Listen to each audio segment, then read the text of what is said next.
तर आज हा मोर्चा होतोय आणि या मोर्चाकडे खरं तर सर्वांचंच लक्ष लागलेलं आहे। याच संदर्भात आपल्यासोबत बोलण्यासाठी ठाकरे गटाचे प्रवक्ते तुषार रसाळ, त्याचबरोबर भाजपचे प्रवक्ते विनायक आंबेकर सध्या आपल्यासोबत जोडले गेले। तुम्हा दोघांचंही खरं तर जय महाराष्ट्रमध्ये स्वागत।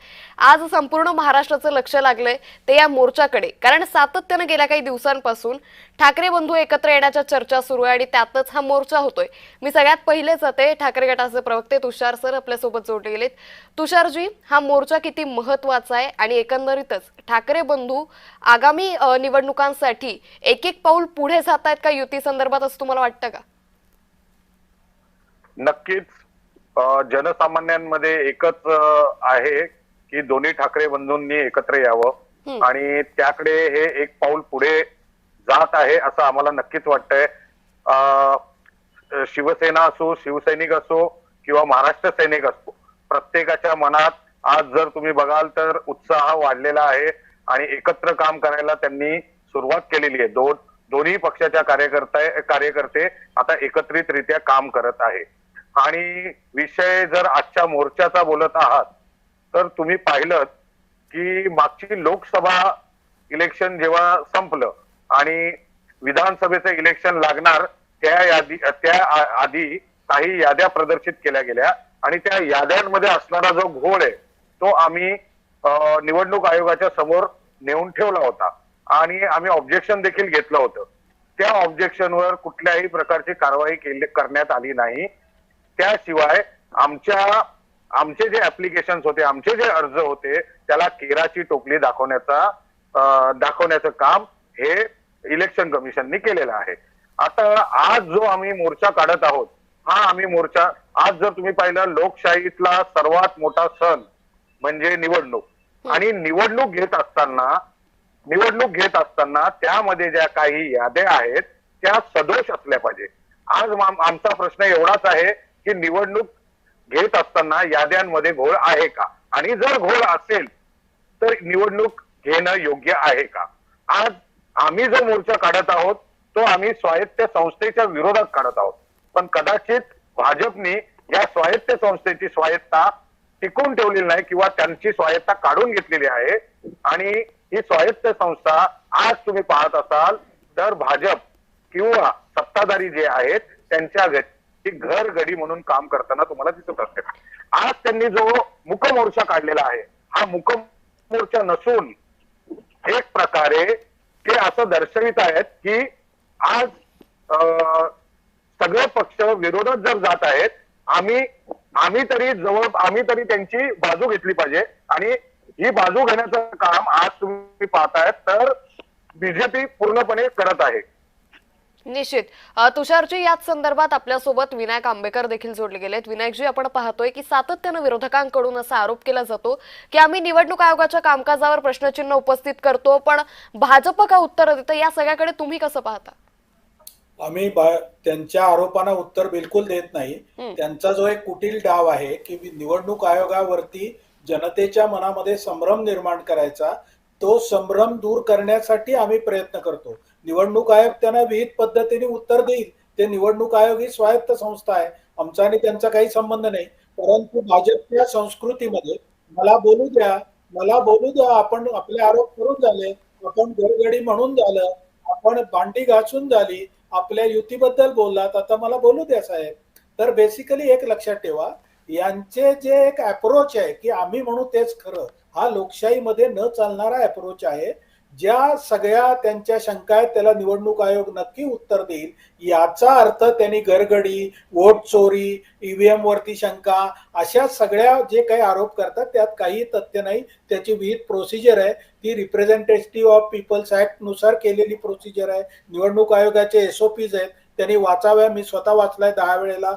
300-350 पानाचे एसओपीज आहेत आणि त्याच्यामध्ये प्रत्येक गोष्टीचं उत्तर दिलेलं आहे। त्या उत्तरानुसार यांनी जर काम केलं तर त्यांच्या प्रत्येक प्रश्नाचं उत्तर मिळणार आहे। पण दुर्दैवाने त्यांच्याकडे मतदारांच्या समोर जायला कुठलाही मुद्दा नसल्यामुळे आणि विधानसभेमध्ये झालेल्या दारुण पराभवानंतर आपल्या कार्यकर्त्यांना काय मुद्दा द्यायचा, का पराभव झाला, काय एक्सप्लेनेशन द्यायचं? राजसाहेबांना आज 12-15 वर्षांनी कळलं की ईव्हीएम मधल्या चोरीमुळे ते हारत होते म्हणून। हे किती आश्चर्यजनक आहे। आणि कुणाला पटणार आहे हे जनतेला अजिबात पटणार नाही. त्यामुळे आमचा मूक मोर्चा हा लोकशाही व्यवस्थेवरती विश्वास दृढ व्हावा मतदारांचा यासाठी आहे. आमचा कुणाच्याही पाठिंब्या किंवा विरोधासाठी हे नाही. जे उत्तर द्यायचं ते निवडणूक आयोग त्यांना वेळोवेळी देतोय. जनतेच्या समोर सगळं आहे. निश्चित. विनायकजी, खरं तर मी पुन्हा तुमच्याकडेच येईन, कारण सातत्यानं असं म्हटलं जातंय की जर राज ठाकरे आणि उद्धव ठाकरे एकत्र आले तर भाजप समोर खूप मोठं आव्हान उभं ठाकेल. तुम्हाला काय वाटतं, जर दोन्ही ठाकरे बंधूंनी युती केली आगामी निवडणुकीमध्ये तर भाजपसाठी आणि एकंदरीतच महायुतीसाठी हे किती मोठं आव्हान ठरू शकतं? याला दोन मुद्दे आहेत. एक तर मुद्दा आहे भावनिक एकत्रीकरण, हे त्यांचा व्यक्तिगत मुद्दा आहे, त्याच्याबद्दल आदर आहे आम्हाला, त्यांनी ठरवलेला निर्णय आहे. परंतु मला व्यवहारता एक सांगा की ग्राउंड लेवलवरती जे शिवसेनेचे आणि मनसेचे कार्यकर्ते गेले कित्येक वर्ष आपापसामध्ये भांडत होते आणि याला संधी मिळाली आणि त्याला मिळाली नाही म्हणून जे दोन पक्ष फुटले ते असे एकाएकी एकत्र येतील का? त्याच्यामुळे काही मतं कन्सोलिडेट होतील का? मुळात असं आहे की दोघांच्याही अस्तित्वाला धोका निर्माण झाल्यामुळे अतिशय नाईलाजाने दोघांचेही इगो फार मोठे आहेत. मला त्याच्याबद्दल आदर आहे. प्रत्येक व्यक्तीने कसं वागावं हा त्याच्या व्यक्तिगत मुद्दा आहे. परंतु एकमेकाला काय बोलले होते, आज ज्यांना 2 महिने घरी बसवले सक्तीने, त्यांना घरी सक्तीने बसवलेलं आहे, ते आजारपणाचं कारण आहे. कारण एक अट अशी घातल्याची चर्चा आहे की त्यांना बाजूला केलं तरच युती होईल आणि त्यानंतर युती होणार आहे. त्यामुळे या सगळ्या गोष्टी जनतेला कळतात. तुम्ही कितीही मुखवटे धारण केले तरी जनता सर्व जाणते. जनता आणि भारतातला मतदार हा सुबुद्ध आहे. त्यामुळे या कुठल्याही प्रकारचा परिणाम भाजपवर होणार नाही. जय भाजपा, तय भाजपा. जी विनायकजी, मी काही वेळासाठी तुम्हाला थांबवतेय, कारण एक मोठी अपडेट सध्या आपल्या समोर येते. लोकसभेत कोणत्या ईव्हीएम होत्या? भाजप नेते प्रवीण दरेकरांनी हा सवाल उपस्थित केलाय. जिंकले की लोकशाही आणि हरले की ईव्हीएम. विरोधकांचं आयुष्य ईव्हीएमला दोष देण्यात जाईल असंही प्रवीण दरेकरांनी म्हटलेलं आहे. त्यामुळे प्रवीण दरेकरांनी हा मोठा आरोप केल्याचं सध्या पाहायला मिळतंय. लोकसभेत कोणत्या ईव्हीएम होत्या? जिंकले की लोकशाही जिंकते आणि हरले की ईव्हीएम. किती दिवस असं चालणार?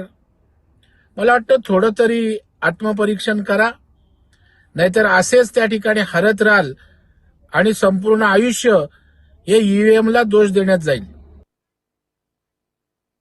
तर याच प्रतिक्रियेसंदर्भात आपण उत्तर घेणार आहोत तुषार रसाळ यांच्याकडून. तुषारजी, आपण पाहतोय की भाजप नेते प्रवीण दरेकरांनी असं म्हटलंय की जिंकले की लोकशाही असते आणि हरले की ईव्हीएमचं कारण केलं जातं. यावर काय प्रतिक्रिया द्याल?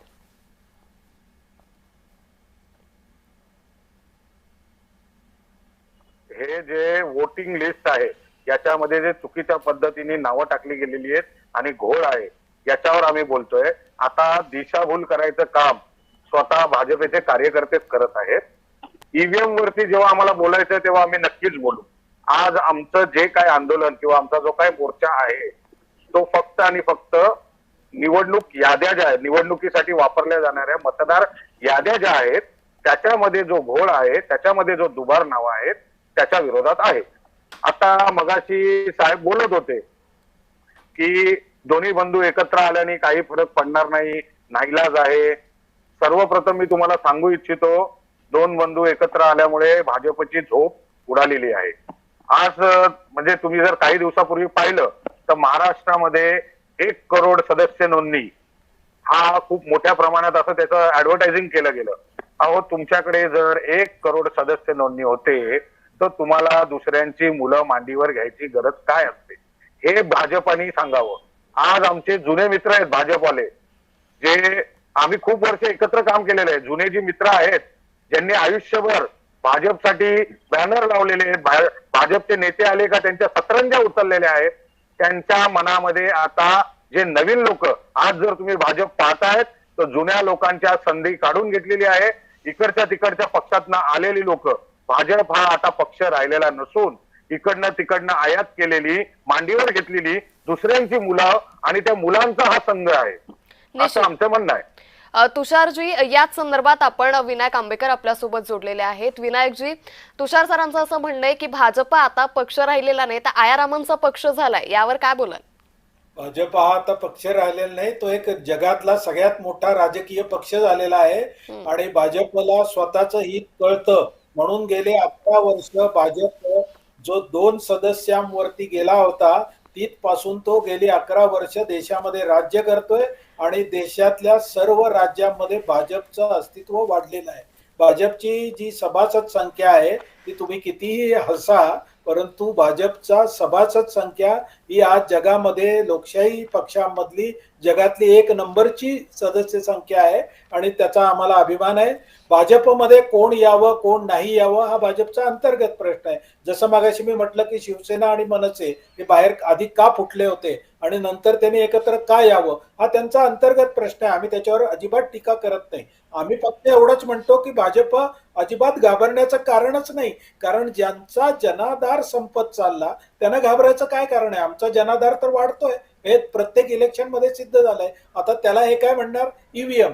ज्या वेळेला लोकसभेमध्ये आम्हाला सेटबॅक मिळाला त्यावेळेला आम्ही काय केलं तर पहिलं आत्मपरीक्षण केलं. सगळ्या संघाबरोबरती बसलो, वेगवेगळ्या परिवार संस्थांच्या बरोबर बसलो, कुठे काय चुकलं काय नाही झालं हे आम्ही सगळं शोधलं आणि त्याच्यानंतर आम्ही कोर्स करेक्शन केलं. म्हणून विधानसभेला आम्हाला एवढं प्रचंड यश मिळालं.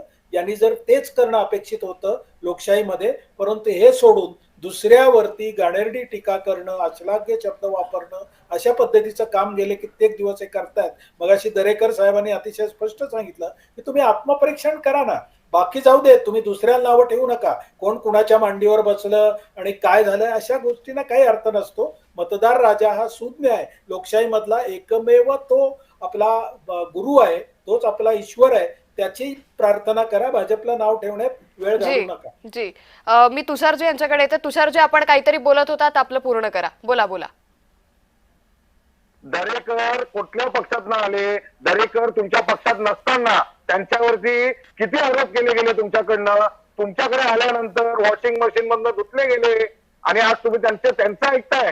अहो तुम्ही जुने कार्यकर्ते ना, जुने कार्यकर्त्यांना लांब ठेवून बाहेर न आलेले आयागाम जे काय आलेले गेलेले आहेत त्यांना खांद्यावर घेऊन तुम्ही आता त्यांचे बॅनर लावणार का? हा पहिले आम्हाला सांगा. आज भाजप पक्ष राहिलेला आहे का? तुम्ही जे बोलतायत की जगातला सगळ्यात नंबर 1 पक्ष, अहो जगातला सगळ्यात नंबर 1 पक्ष असता तर आज जे आपले पंतप्रधान आहेत, किती वर्ष पंतप्रधान आहेत, एक तरी प्रेस कॉन्फरन्स घेतलेली आहे का लोकांसमोर येऊन? फक्त मन की बात. आता याच्या पुढे मन की बात अजिबात चालणार नाही. बस हो गई अब मन की बात, अब होगी सिर्फ जन की बात. आणि जन की बात ही हे ठाकरे बंधू आणि आमच्या बरोबर जुडलेले सर्व पक्ष रस्त्यावर उतरून तुम्हाला दाखवणार की नक्की काय असतं ते. जी तुषारजी, विनायकजी, मी अगदी काही वेळासाठी थांबवतीये कारण एक महत्वाची बातमी सध्या समोर येते.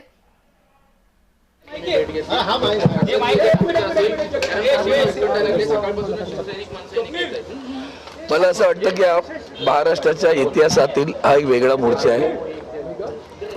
संयुक्त महाराष्ट्राच्या चळवळीत जसे सगळे पक्ष एकत्र आले होते, एक सत्ता पक्ष सोडलं तर सगळेजण एकत्र आले आणि ते सत्यासाठी आलेत, संविधानासाठी आलेत, देशातील लोकशाही मजबूत राहावी यासाठी आलेत आणि सर्वसामान्य नागरिकांचा जो संविधानानं घटनेनं दिलेला मताचा अधिकार तो सुरक्षित राहावा यासाठी हा मोर्चा आहे.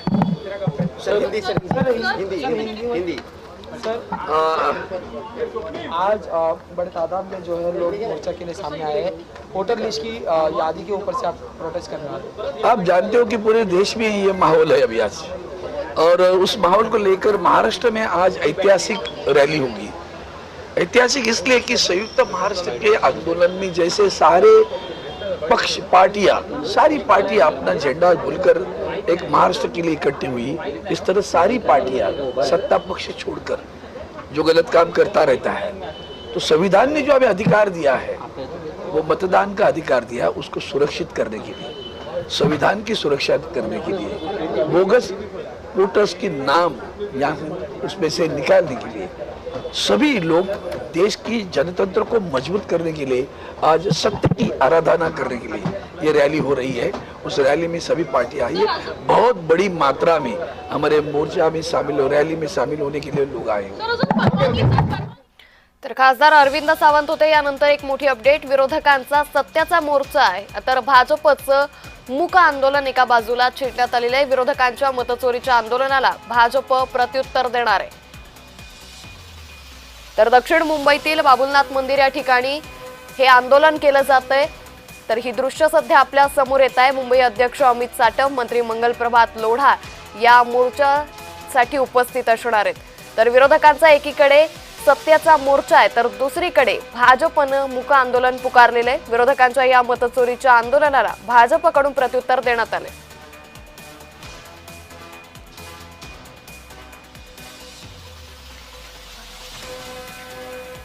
तर या संदर्भात आपण पुन्हा एकदा जाऊया। तुषारजी आणि विनायक आंबेकर सध्या आपल्यासोबत जोडले गेलेत। सुरुवात पहिले मी येते विनायक आंबेकर यांच्याकडे। ज्या पद्धतीने पाहतोय विरोधकांनी एकीकडे सत्याचा मोर्चा पुकारलाय तर दुसरीकडे भाजपचं हे मूक आंदोलन होतंय। या मूक आंदोलनाचा मुख्य उद्दिष्ट काय? या मूक आंदोलनाचा मुख्य उद्दिष्ट हे विरोधकांचा खोटारडेपणा जनतेसमोर आणणं हेच आहे। आणि हा जो खोटारडेपणा आहे, दरवेळेला वेगवेगळे आरोप करायचे आणि आपल्या पराभवावर मुरून घालायचं आणि भाजपला मतदारांनी स्वतःच्या बुद्धीने निवडून दिलेला असताना मतदारांचा सातत्याने अपमान करायचा। कारण हे जेव्हा भाजपच्या मतांवरती किंवा निवडून आलेल्या जागांवरती शंका घेतात तेव्हा तो मतदारांच्या निर्णयाला दिलेलं ते आव्हान असतं किंवा त्याचा केलेला तो अपमान असतो। हा अपमान जनतेच्या समोर पुन्हा एकदा आणावा, कारण हे सत्याचे काही मोर्चा म्हणतात आणि असत्याचं काम करतात, ते जनतेसमोर यावं म्हणून भाजपचा मूक मोर्चा आहे। निश्चित तुषारजीच्या पद्धतीने आपण पाहतोय की सातत्यानं आज सकाळपासूनच मोर्चाची जेव्हा एकीकडे तयारी सुरू होती त्यावेळी दुसरीकडे मात्र सत्ताधाऱ्यांकडून असं म्हटलं जात होतं की हा सत्याचा नाही तर हा असत्याचा मोर्चा काढला जातोय। या टीकेवरती आपण कसं प्रत्युत्तर द्याल?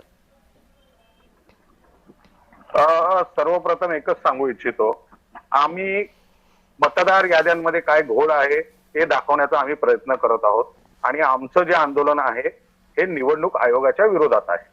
आता जे सत्ताधारी आहेत त्यांचं असं म्हणणं आहे की आम्ही काहीतरी चुकीचं करतोय आणि चुकीचं करतोय हे दाखवण्यासाठी मूक मोर्चा। आता मॅडम एकच सांगा मला, आम्ही जर काही चुकीचं करत असू तर ते दाखवण्यासाठी तोंडावरती पट्टी ठेवून यांनी काय साध्य होणार आहे का? आम्ही काय चुकीचं करतोय हे लोकांना सांगायची यांच्यामध्ये धमक नाहीये, आम्ही काय चुकीचं करतोय हे लोकांना सांगायचे यांच्यामध्ये ताकद नाहीये, त्याच्यामुळे तोंडाला पट्ट्या लावून बसलेले आहेत। आणि याच्या पुढे ही जनता, ही सगळी जनता महाराष्ट्राची यांच्या तोंडाला अशा तिकट पट्ट्या लावणार आहे आणि यांना घरीच बसवणार आहे। निश्चित तुषारजी, मात्र सगळ्यात महत्वाचा मुद्दा जो या मोर्चाचाही महत्वाचा मुद्दा आहे तो म्हणजे तुमची विरोधकांची जे नेते आज या मोर्चामध्ये सहभागी होत आहेत त्यांची एकंदरीतच निवडणूक आयोगाकडे काय मुख्य मागणी असेल? मुख्य मागणी आमची एवढीच आहे की तुम्ही लवकरात लवकर, आम्हाला असं नाही म्हणायचं की 1 वर्ष आणि 2 वर्ष, जितक्या लवकरात लवकर तुम्हाला ज्या मतदार याद्या आहेत त्या सुधारता येतील सुधारवा, त्यातली जी काही दुबार नावं आहेत त्यातला काही जो घोळ आहे तो संपून टाकायचा आहे आणि तो संपल्यानंतर तुम्ही कधीही इलेक्शन घ्या। पण आमचं म्हणणं असं आहे की जोपर्यंत या मतदार याद्यांमधला घोळ तुम्ही संपूर्णपणे संपवत नाही, आम्ही देखील चेकिंग करू, सत्ताधाऱ्यांना देखील चेकिंग करू द्या, सगळ्या पक्षांना चेकिंग करू द्या आणि एकदा चेकिंग झाली आणि व्यवस्थित जर याद्या असतील, याद्या जर व्यवस्थित नक्कीच इलेक्शनला नक्कीच रेडी। निश्चित तुषारजी, काही तांत्रिक अडचणींमुळे तुमचा आवाज आमच्यापर्यंत पोहोचण्यामध्ये अडचणीत येत आहेत। मग आता मी जाणार आहे विनायक आंबेकर यांच्याकडे। विनायकजीच्या पद्धतीने आपण पाहतोय की सातत्यानं विरोधकांनी जेव्हापासून या मोर्चाची घोषणा केली तेव्हापासून त्यांनी सत्ताधाऱ्यांनाही आवाहन केलं होतं की तुम्हीही निवडणूक आयोगाच्या या मतदार यादीमध्ये बदल व्हावा यासाठी आवाहन केलं होतं, तुम्हीही या मोर्चामध्ये सहभागी व्हा। मात्र सत्ताधाऱ्यांनी या मोर्चामध्ये सहभागी न होता मूक आंदोलन छेडलंय। ही सगळी भूमिका नेमकी भाजपची काय? मॅडम एक लक्षात घ्या की रिप्रेझेंटेशन ऑफ पीपल्स ऍक्ट आणि निवडणूक आयोगाच्या SOP अतिशय क्लिअर आहे।